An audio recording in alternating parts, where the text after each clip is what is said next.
Muammar Gaddafi, the former Libyan leader, was one of Africa's rulers who left a very strong mark on the continent. He spent his life reinventing himself and is widely remembered for his push for the United States of Africa. Even after 40 years in power, Muammar Gaddafi had grand ambitions for his country and Africa. The story of his downfall is greatly centered around love, money, and betrayal, but the landmark he created is still one of the most remarkable in the 21st century.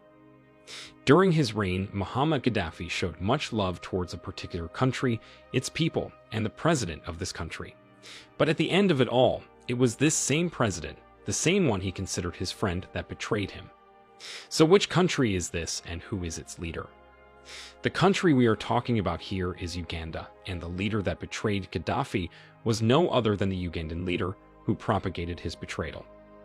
In 2016, President Yoweri Museveni of Uganda wrote a letter criticizing the United States and the African Union for their intervention in Libya and the wide Middle East region. He also stated that the US and the European Union had no business dislodging Gaddafi and Saddam Hussein of Iraq. But why did Museveni betray Gaddafi? Before we get in deep into why, let us see how they even got close to each other, how they became friends, and what really happened that Museveni had to betray his own friend. Gaddafi's relationship with Uganda didn't just start when Museveni came to power. Gaddafi had been a longtime friend of Uganda. His relationship with this country he loved so much started as far back as the 1970s during Idi Amin's regime. He provided so much support for this nation, moral, economic, and military support to Amin's government during this period. Each time Idi Amin's government was faced with an attack, there would always be one person who would come to his rescue, sending troops and military support. It was no other person but Gaddafi. But all his support and friendship ended in him being betrayed, as you will soon find out what happened. Let us know if you are enjoying this video by hitting the like button and subscribing to the new tourist channel. After so many attacks and resistance against Idi Amin, he fled the country in 1979 for Libya, where he later on moved and settled in Saudi Arabia. After Amin was overthrown in 1980, Uganda decided to organize an election to choose its next leader. The result did not favor Museveni, so he would do what any other power-hungry person would do. He claimed the elections were rigged and that it was unfair. This dragged Uganda into a civil war between Museveni and the other opposition. Museveni and his army ran short of weapons and ammunition during this war. He would need help from somewhere. He just had to win this war. He was too power-hungry.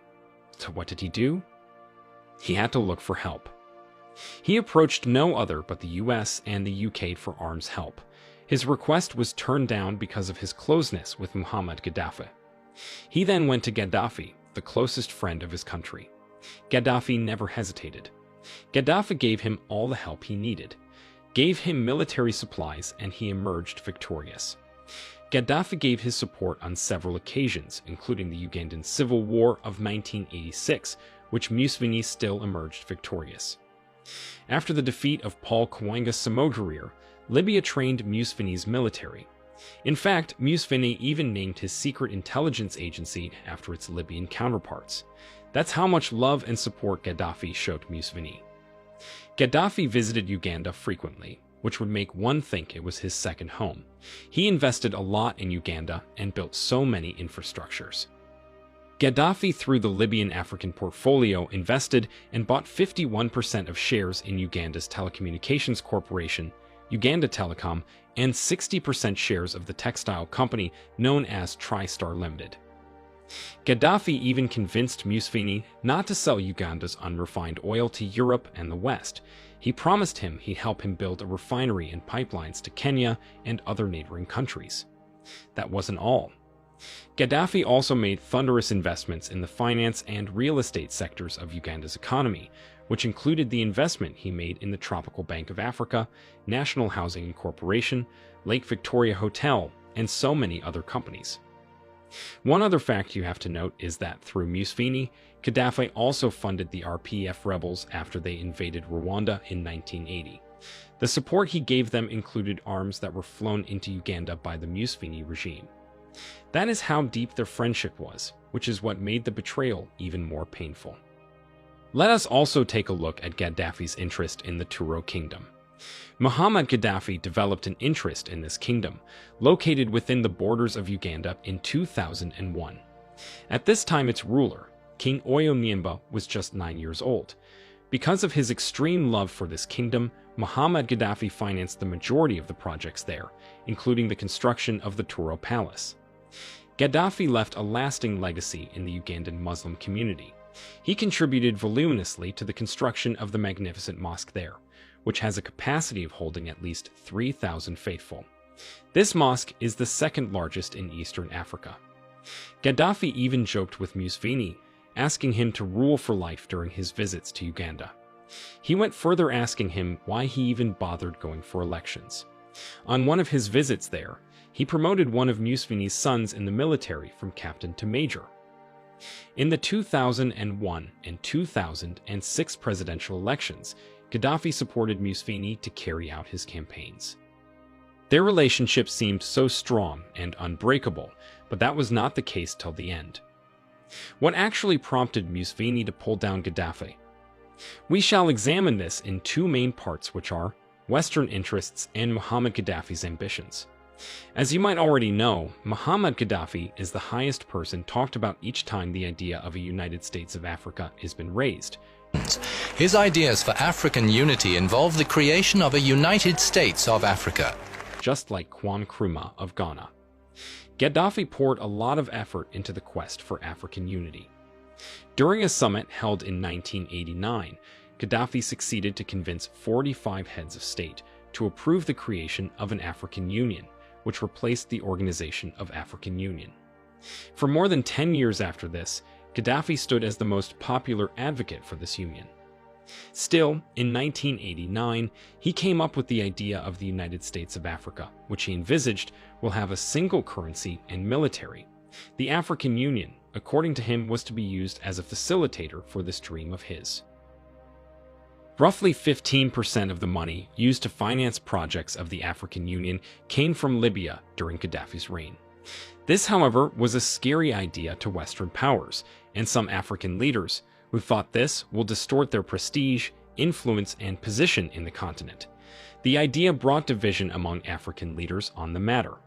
Surprisingly, Yoweri Museveni was also against this idea. Museveni was a man that Gaddafi had helped a lot in the past and even made him gain much power in Uganda. He had invested a lot in his country and backed him in times of need. Why did Museveni disagree with Gaddafi's idea of creating the United States of Africa? First, it was a threat to his grip on power in Uganda. So I'm aware of Mr. Gaddafi's approaches and efforts to get a foothold in your part of Africa and all. And I just like to intervene and caution. He appreciated Gaddafi's take in a flattery manner, but did not actually fight for the course. He refused to be ruled by another leader. It will either be him or no one else. Secondly, Musevene's power was becoming much felt in the region, and in this position, he served the interest of the West through military actions in countries like Somalia. He also provided intellectual support to the CIA leaders. Mr. President, I started fighting Gaddafi before you started. What? I started fighting Gaddafi before you started. With this, he prioritized the interest of the West before those of his African compatriots. When this decision was finally tabled in an African Union meeting in Accra, Ghana in 2007, Museveni fiercely shot it down. He feared that supporting the idea of African unity will create problems between him and the Western powers. He was aware that these people kept him in power and could oust him from there at any moment. Museveni was also afraid that, upon betraying Gaddafi, he will face some difficulties in his military and financial whereabouts. He knew so well that resisting Gaddafi was far easier than resisting the West. The betrayal of Gaddafi was accelerated by Museveni's reactions. On June 13, 2008, during his son's graduation in the United States, Museveni expressed his consent to the Assistant Secretary General of State for African Affairs, Jende Fraser. He said he did not deem a united Africa necessary due to linguistic and cultural differences. He went further to say that Gaddafi bribed small African countries to support him and made it difficult for them to speak out during African Union and other international meetings. Museviene noted that tensions with Gaddafi, which kept growing, will result in an attack on his plane while flying over international space. He requested help from the United States of America, which he did receive. Gaddafi was not so worried about Museviene's relationship with America, but his popularity in Uganda. When Gaddafi paid a surprise visit to Uganda in 2008, Museviene's government saw it as a plotted attack on their president. During a 37-minute talk at an Arab youth event in Uganda, Gaddafi switched talk and said that he wanted now to work with traditional leaders and not elected presidents to achieve his plans for the United States of Africa. In 2009, he brought together some African traditional leaders to discuss the unity of the continent. When this came to Museviene's notice, he blocked Ugandan traditional rulers from attending the meeting. Museviene had convinced Gaddafi that the United States president at the time, George Bush, removed sanctions on Libya and will carry out investment in his country if he destroyed his weapons of mass destruction. After talks with some British diplomats, Gaddafi was told that Museviene had sold him alive.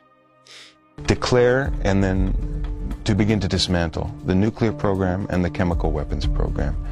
You said at the time that Libya expected some enormous benefit, a very real benefit. And many people in Libya say they're still waiting for that benefit. What is Libya waiting for? What do you expect from the West? I don't believe America fulfilled its commitments and pledges vis-à-vis Libya regarding this point.